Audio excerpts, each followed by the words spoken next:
fire at the peak of the season, and it's just moving on to that now. We had 30s down here in Mayville, and you need frost really to bring it all out. It'll really pop. And I'd encourage folks that have grandchildren out there to put them in your car and just take them for a drive, because it's a memory that your grandchildren will have forever. Absolutely. They spend a little bit of time with their grandpa and grandma, or their aunt or their uncle or mom or dad, just getting that first appreciation for what nature can offer. Right, and have them stop and pick up some apples or something, or pears. You know, they're all over the place, and most of them are perfectly delicious. Oh, I stopped and bought a bag. Some folks were selling it in front of their house, and they had some pear trees in the back, and it was on the escarpment going into Brockton, and they were some of the best pears I've ever had. Well, I have a collection of apple trees that aren't professionally used, that they just let them fall, and I stop around and pick up some apples every year. The falls are on the ground,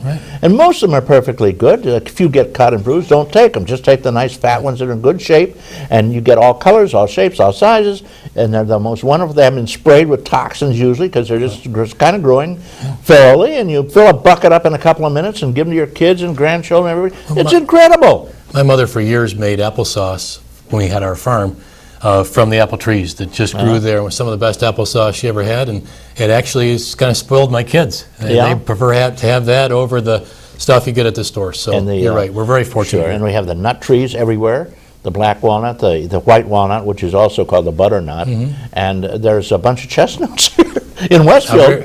You have to get permission. Rare pleasure. You have to get permission to take those, but they're actually a special breed of Chinese chestnut that wasn't blighted out, and so they're doing fine. A huge orchard there.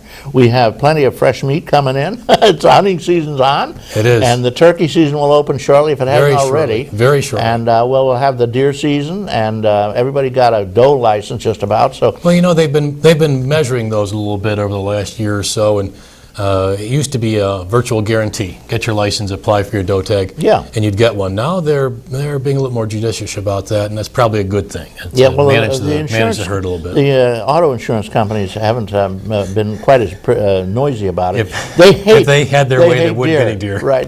Which is too bad. Well, you know, it reminds me, what's the most dangerous animal to Americans, kills more Americans than any other? That's the white-tailed deer. Well, I was talking with Kathy Young, or Senator Young, just the other day, and she's had 3 interactions with deer just in the last year or so. But she also drives 72,000 miles a year to represent us. She's all over the place. She's all over. She sets a standard that all of us try to reach, and her ability to meet with and communicate with and deliver for the people. It is wonderful that she takes the time out from her weekends, especially. And, comes around, and she attends many of our meetings and makes them a better public attendance. It's just fantastic. Well, if I could, I want to thank Mary Rose for coming on this morning to talk about this fundraiser for the Silver Creek Fire Company. I was there 2:30 in the morning, and as soon as it got light enough, we went down into the village, and I saw firsthand the damage to the fire company along with everybody else. But the fire company had cars literally pushed inside through their overhead doors into their facility there. They lost everything. And within about 4 days, there was a fire company from Rochester sent down turnout gear, which is the jackets and the boots and those sorts of things, because they were replacing theirs, just to give them some temporary equipment.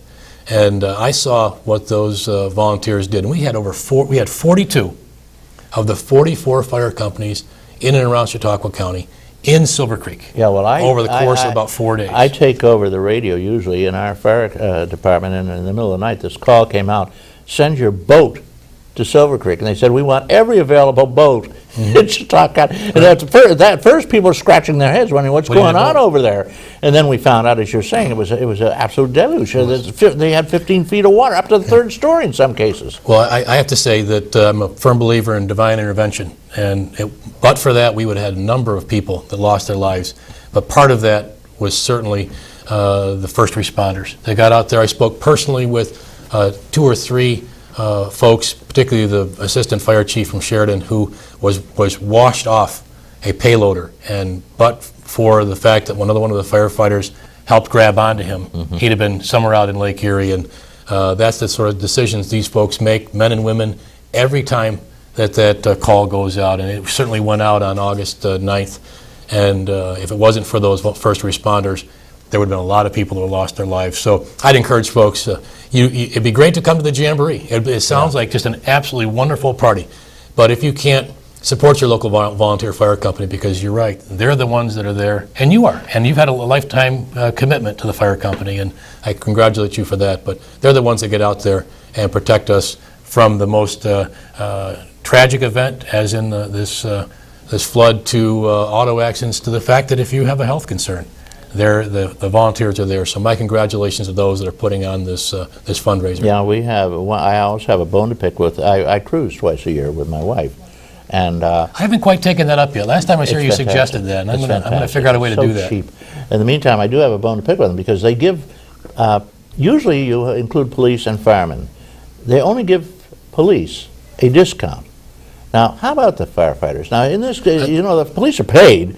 Firefighters have more deaths, more fatalities, more injuries by a mile, and they're unpaid. They volunteer thousands of hours every year to save lives. They save hundreds of lives in their community, millions of dollars worth of real estate, not to mention keeping your fire insurance down to half price because you have a fire department there. How come they don't include firefighters? We could not afford, as taxpayers, to fund the service we get for free because of their devotion to the community. So that's a good thing. Where we can support, as we can for this Jamboree, I just encourage folks to do that, or just make a contribution to your volunteer fire company. Send them a couple of bucks. It's so rewarding. Having talked to them, it's so rewarding as a firefighter, as they've told me, that they get that proof of support and a few dollars from a taxpayer directly to them.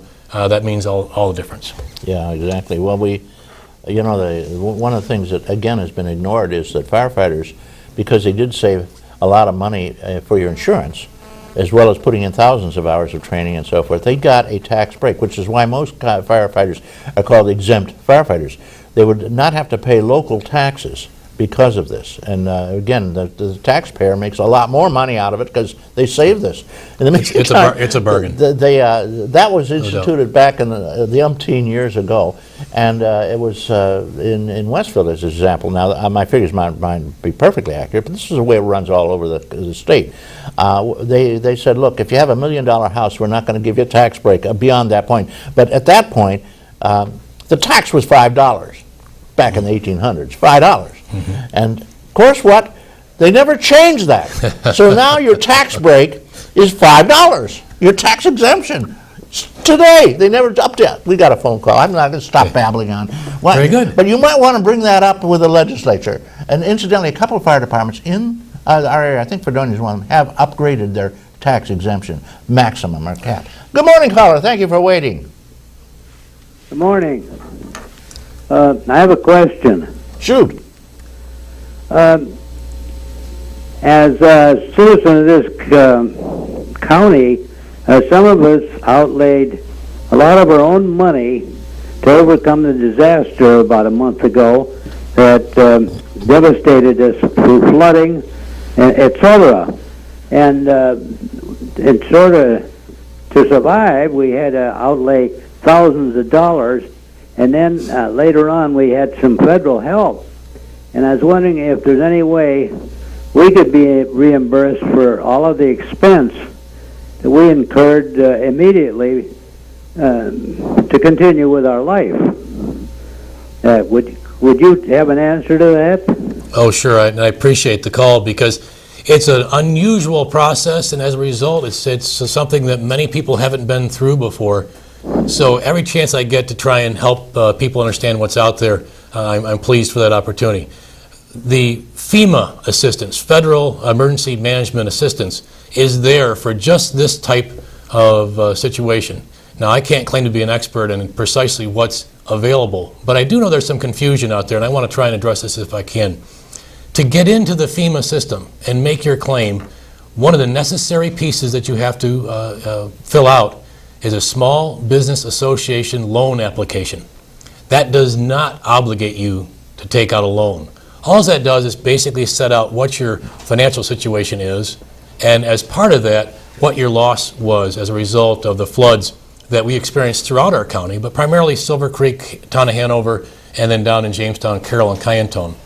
If you fill out that form,